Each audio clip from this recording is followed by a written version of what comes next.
Saudi আরবের আম, বুঝছেন? সৌদির আম, এগুলো সৌদি আরবের আম, বুঝছেন? দেশে যাওয়ার নাম মুখে নেওয়া চলবে না। অশ্রুসিক্ত চোখ নিয়ে দেশ ছাড়ছি টাকার জন্য। ইনশাল্লাহ টাকা কামিয়ে এই দেশে ফিরবো।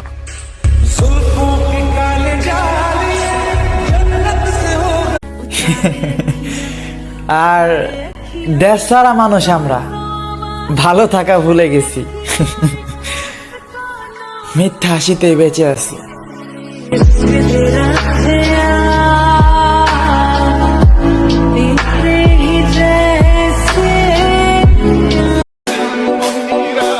এইটা আমেরিকার নিউ ইয়র্ক সিটি না, এইটা আমার নবীর দেশ। নিঃসন্দেহে সৌদি আরব ওয়ার্ল্ডের মধ্যে বেস্ট।